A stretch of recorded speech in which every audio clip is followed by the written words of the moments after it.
NEET paper leak के दोषियों को सजा देने के लिए फास्ट ट्रैक कोर्ट्स बनेंगे।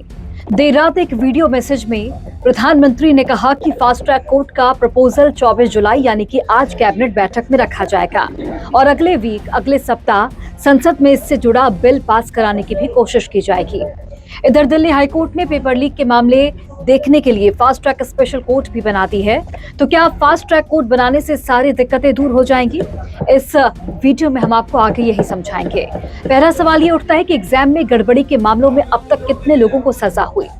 इसका जवाब है कि 2002 से लेकर 2025 तक 45 बड़े एग्जाम में पेपर लीक हुआ और इन सब में 1-1 लाख या फिर उससे ज्यादा बच्चे बैठे थे।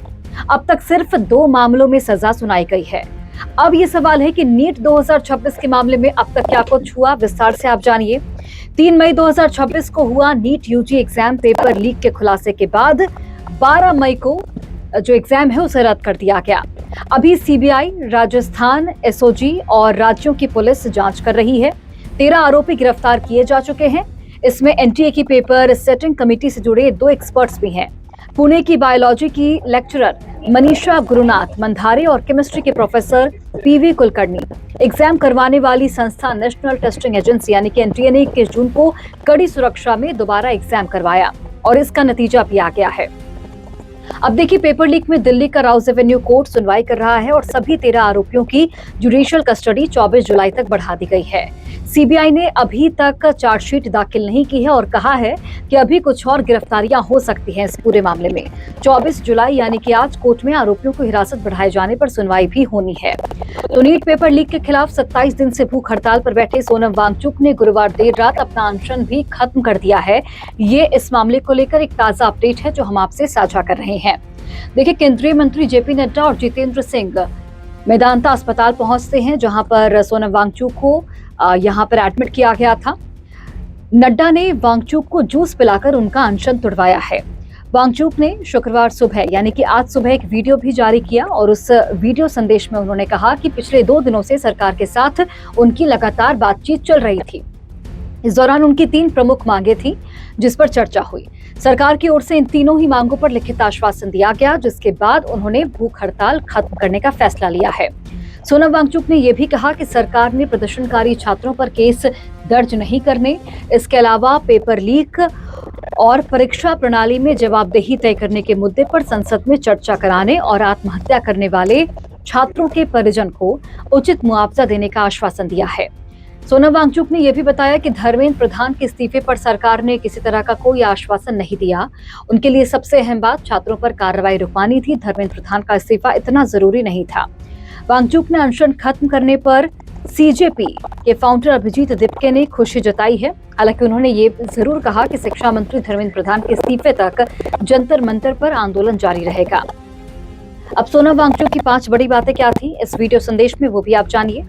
पहली बात थी कि 65 सांसदों का उन्हें समर्थन मिला। विभिन्न दलों के करीब 65 सांसद उनसे मिलने या फिर उन्होंने संदेश भेजकर उन्हें भरोसा दिलाया कि वे संसद में नीट पेपर लीक और परीक्षा प्रणाली का मुद्दा उठाएंगे। दूसरी बड़ी बात यह है कि धर्मेंद्र प्रधान के इस्तीफे पर समझौता नहीं हुआ, ये भी इंक्लूड किया गया है इस वीडियो संदेश में जो कि सोनम वांगचुक ने जारी किया। सरकार की ओर से शिक्षा मंत्री धर्मेंद्र प्रधान के इस्तीफे पर कोई आश्वासन नहीं मिला है, लेकिन उन्होंने इसे अनशन खत्म करने की अनिवार्य शर्त नहीं माना। और तीसरी बड़ी बात यह है कि आगे की लड़ाई के लिए जान बचाना जरूरी है। उनके सामने 2 रास्ते थे। पहला रास्ता ये था कि या तो अनशन जारी रखकर अपनी जान जोखिम में डालें या फिर आगे भी आंदोलन जारी रखने के लिए अनशन खत्म कर दें। उन्होंने दूसरा रास्ता है वो चुना। हजारों लोगों की अपील के बाद उन्होंने दूसरे रास्ते को चुन लिया। छात्रों की सुरक्षा सबसे बड़ी प्राथमिकता है, ये चौथी बड़ी बात। उनके लिए सबसे अहम मुद्दा ये था कि आंदोलन में शामिल छात्रों पर कोई केस न हो। बाकी मुद्दों जैसे धर्मेंद्र प्रधान के इस्तीफे और आगे भी दूसरे तरीके से संघर्ष जारी रहेगा, उनकी ओर से ये बात सामने आई। अब देखिए, अब कल देर रात यानी कि कल देर रात 12 बजे प्रधानमंत्री नरेंद्र मोदी की ओर से एक वीडियो संदेश जारी किया जाता है। अब इस वीडियो संदेश को काफी अहम बताया जा रहा है क्योंकि इस वीडियो संदेश में पीएम मोदी ने कई जरूरी बातें कही हैं। क्या कुछ कहा है उन्होंने, वो जानिए आप। पीएम मोदी ने कहा कि पेपर लीक कोई मामूली विषय नहीं है। लाखों छात्रों, उनके माता पिता के लिए पीड़ादायक है। इसलिए पेपर लीक से अब तक पिछले 2.5 महीनों में कई कदम उठाए गए। गुनहगारों को पकड़ा गया, वे फिलहाल जेल में हैं। हमारी जिम्मेदारी थी कि छात्रों का साल बर्बाद न हो, इसीलिए कम समय में 22 लाख छात्रों का एग्जाम कराया। 19 जुलाई को रिजल्ट भी आ गया।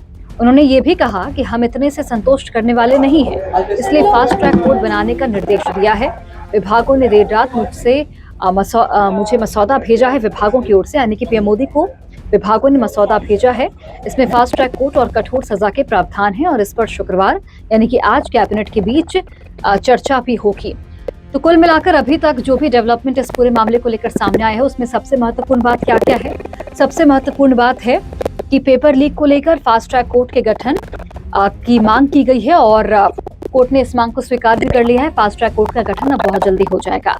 दूसरी बड़ी बात यह है कि सोनम वांगचुक जो कि सूत्रधार थे इस पूरे मामले को लेकर, क्योंकि सोनम वांगचुक जैसे ही इस पूरे आंदोलन से जुड़ते हैं उसके बाद ही एक जो इमोशनल कनेक्ट है छात्रों का, लोगों का, वो शुरू हो जाता है। सोनम वांगचुक ने 27 दिन का जो अपना भूख हड़ताल था उसे फिलहाल खत्म कर दिया है। हालांकि उन्होंने ये जरूर कहा कि आगे भी उनकी लड़ाई जारी रहेगी और उन्होंने जो 3 शर्तें, प्रमुख शर्तें, जो 3 शर्तें रखी थी, उन 3 शर्तों को सरकार ने माना है। उन्हें लिखित आश्वासन भी दिया गया है। आपको वो तस्वीर भी याद होगी जो सुबह सुबह आई थी जब मेदांता अस्पताल में जेपी नड्डा पहुंचे थे और उन्होंने जूस पिलाकर इस अनशन को खत्म कराया था। तो एक यहाँ पर एक बड़ा पॉइंट ये भी आता है कि सोनम वांगचुक ने हड़ताल की शुरुआत किसके साथ की थी? हड़ताल की शुरुआत की थी सीजेपी के बैनर तले, जो अभिजीत दिप्टे हैं उनके फाउंडर, उनके मंच पर हड़ताल की शुरुआत हुई थी। लेकिन हड़ताल खत्म कहां पर होती है? अस्पताल में, और बीजेपी के बड़े नेताओं के बीच ये हड़ताल खत्म होती है, जिसमें जेपी नड्डा एक प्रमुख जो किरदार हैं वो है। लिखित आश्वासन दिया गया है सरकार की ओर से। मांगे मैंने आपको बता दी। पहली मांग शॉर्ट में एक बार और बता देती हूँ। पहली मांग थी कि जो बच्चे हैं जो प्रदर्शन में शामिल हुए थे उन पर जिस तरीके से लाठीचार्ज हुआ था, उसके बाद उन पर केस भी दर्ज हुआ था, उस केस को हटाया जाए, बच्चों का भविष्य सुरक्षित किया जाए। दूसरी मांग थी कि जो पूरा मुद्दा है उसे लेकर सदन में चर्चा हो। और तीसरी मांग थी कि जिस तरीके से हमने देखा कि पेपर लीक को लेकर लगातार जो कार्रवाइयां हो रही है उसको सुनिश्चित किया जाए। हालांकि जो एक और मांग थी, जो प्रमुख मांग थी कि धर्मेंद्र प्रधान का इस्तीफा हो, उससे लेकर अभी सरकार की ओर से किसी भी तरह का आश्वासन नहीं दिया गया है। लेकिन सोनम वांगचुक ने कहा कि चूंकि उन्हें आगे भी जो लड़ाई है वो जारी रखनी है और इसीलिए उनका हड़ताल खत्म करना जरूरी था, क्योंकि खुद को भी सुरक्षित रखना है, खुद को भी मजबूत रखना है, इतनी ताकत रखनी है कि आगे की जो लड़ाई है वो जारी रखी जाए। और इसीलिए तमाम लोगों के आग्रह के बाद, अपील के बाद सोनम वांगचुक ने 27वें दिन अपनी भूख हड़ताल खत्म कर दी है।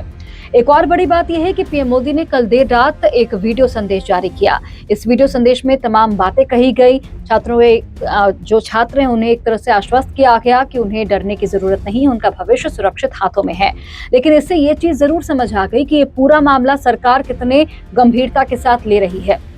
हालांकि दूसरी ओर अभी भी जंतर मंतर पर जो सीजेपी के प्रोटेस्ट है वो जारी है। छात्र वहां पर आ रहे हैं, जो लोग हैं वो वहां पर पहुंच रहे हैं, जो प्रोमिनेंट लोग हैं वो वहां पर पहुंच रहे हैं और लगातार जो प्रदर्शन का सिलसिला है वो जारी है। और सीजेपी की ओर से ये साफ कहा गया है कि जब तक धर्मेंद्र प्रधान का इस्तीफा नहीं होता ये प्रदर्शन इसी तरीके से जारी रहेगा। आगे क्या कुछ डेवलपमेंट होता है इस पूरे मामले को लेकर हम आपको जरूर बताते रहेंगे।